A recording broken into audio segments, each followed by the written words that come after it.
Hello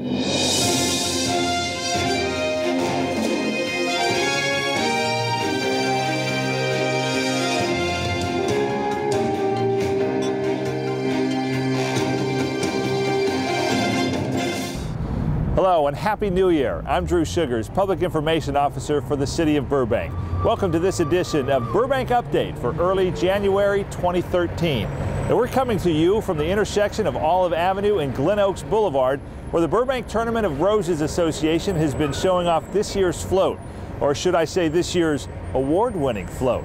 The sun was shining New Year's Eve when parade officials arrived to judge Burbank's annual entry in the world-famous parade, whose theme this year was "Oh, the Places You'll Go," in reference to Dr. Seuss's classic book. Burbank captured the judge's imagination with its entry, Deep Sea Adventures. Now here's Janet Deal of the Burbank Tournament of Roses Association to talk about this year's float, which took home the award for fantasy. Most outstanding display of fantasy and imagination. It's one of the big trophies. It's an amazing trophy to win. It shows that the skills and the talents of all of the people building the float and decorating the float showed a vision. And so what the judges said when I spoke to them afterwards was that they thought that our float was one that just absolutely screamed, "Oh, the places you'll go." What an amazing adventure the undersea adventure would be.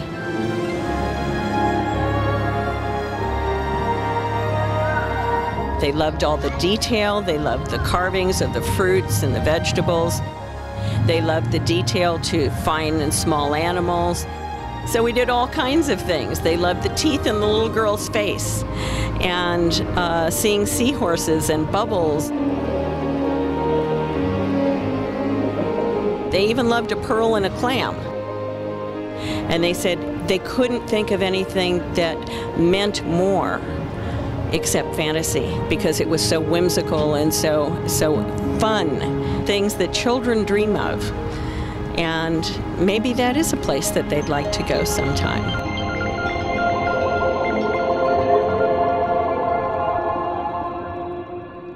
If you did not take part in building this year's float, now here's an idea. The Burbank Tournament of Roses Association says the best way to learn how a float is made is to take it apart.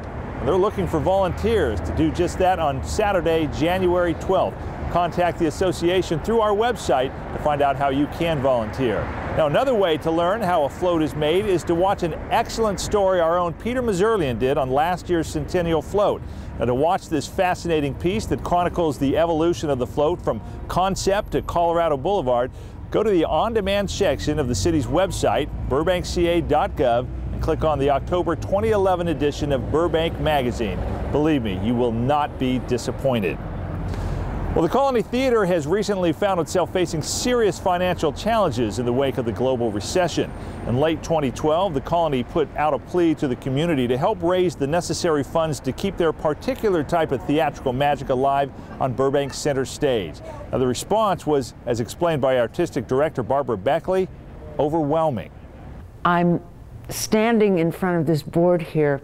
You may remember last November we announced rather broadly that we were facing some serious financial challenges, and the outpouring of support has been extraordinary and so touching. The notes we got, the letters, and so we finally thought, well, let's display them. So they're all here, just these beautiful, check for $25. I wish it could be more because the Colony has brought such light to my life. Things like that. It's been really heartening to see. This onslaught of personal donations has enabled the Colony to extend its current production of the Morini Strad until January 13th. The Morini Strad has been so popular, which is thrilling, of course, that we've brought it back for just a few more performances. I hope people know they have until January 13th to see it. Marriott Hartley is giving the most amazing performance, just absolute not to be missed. Yes, they say the way to get to Carnegie Hall is practice, practice, practice. No. Practice is not enough. You do not play the instrument. You must become the instrument. We have a cast of 3 people. It's a true story about Erica Morini, who was a very famous world-class violinist in the mid-20th century. She's been forgotten. And the instrument that she owned, which was a priceless Stradivarius. It's a wonderful, wonderful story. And also, the 3rd member of the cast is not an actress. She's a brilliant young musician who is headed for an amazing career on concert stages. She's only 14 years old, but she plays live through the show, and it's a really special thing to see. Remember, if you're seeing this edition of Burbank Update before January 13th, you still have a chance to catch the Morini Strad. And if you know any generous patrons of the arts, well, you might want to introduce them to the Colony too. They're still looking for some big donors with big hearts to help them stay alive in the months ahead. Just visit colonytheater.org for all the details. Again, that's colonytheater.org. Speaking of generosity, a big thank you goes out to city staff who opened their hearts and pantries during the recent food drive to benefit the Burbank Temporary Aid Center. BTAC's food supply can run significantly lower during the holiday season, so to help out, Burbank City employees cranked up its annual food drive during the month of November, and the results were outstanding. This year's combined efforts resulted in a grand total of more than 4,100 items of food and, drum roll please, monetary donations of $1,345. Way to go. It's nice to see the giving spirit alive and well right here in the city of Burbank. The Burbank Police Department is offering a chance for Armenian speakers and those who are deaf or hard of hearing to get a behind-the-scenes look at the work our police officers do starting January 16th. This special community academy is a 7-week course that gives people a chance to learn more about the operations and the people who make Burbank a safe city to live and work in. Participants get to learn about the day-to-day activities as well as the special divisions like SWAT, Canine, and Air Support. Once you complete the course, you may be eligible to volunteer with the police department. You must pre-register for the academy and a background check will be done to qualify. For an application and for more information about this or the English, Spanish, or youth academies offered throughout the year, please visit our website, www.burbankca.gov, and then click on the 2013 Community Academy banner.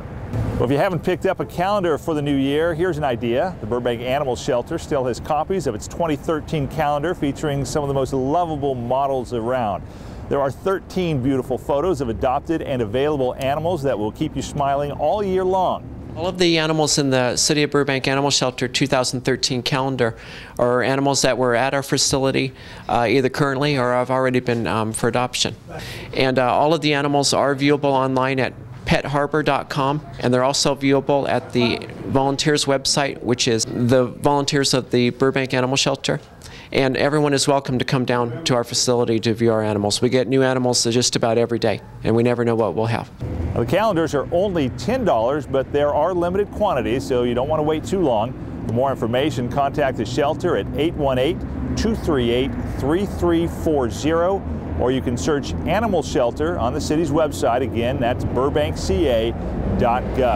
And here's a calendar reminder. City offices will be closed for the Martin Luther King holiday on Monday, January 21st. They'll be back open for regular business on Tuesday, January 22nd. And that's it for this edition of Burbank Update. Thank you for joining us. We'll see you next time.